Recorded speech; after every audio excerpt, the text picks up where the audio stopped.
Hello everyone, today we will be performing a hydrometer test on a battery to determine if it has a bad cell or not.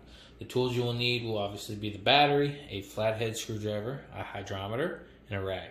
The hydrometer has a scale on it. This scale measures the acidity level of the battery. You'll notice there that there is a good, fair, and bad, all the way down to where it says water.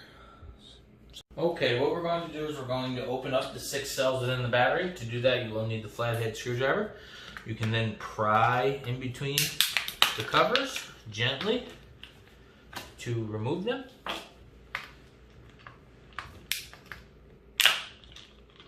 Like so. Just be careful of the posts, okay? If you get any of the acid on your hands, make sure that you go and wash them. All right. Post doing the test. So what you do is you'll take your hydrometer, go into each cell, you'll squeeze the bulb prior to putting it in, suck up the fluid in there, all the way up to the level to determine the acidity. So this one is a good battery, it's at 1300, this is a good cell, it's at 1300. You will then drain the water back into that cell, move on to the next one, drag it up, okay? If that cell's good, you'll move on to the next one and continue through all the cells. What we're looking for to determine whether it has a bad cell or not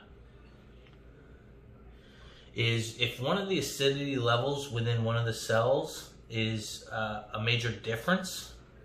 So say all these cells except one are at 1300 and then you have one cell that's at 1175 or below, that will determine a bad cell. All right, and at that point you will need to replace that battery. So we've checked 5 out of the 6 cells. All the cells are reading within the range, okay? And then the 6th cell is also good. So this is a good battery, okay? If one of those numbers was off and depleted down to the bad level, that is the way you would determine that has a bad cell. After checking the acidity level on all 6 cells, it would be required that you reinstall the caps. What you do is put them on. All right, just give them a little bang down, such as that. Both caps to ensure that this is nice and sealed up again. All right.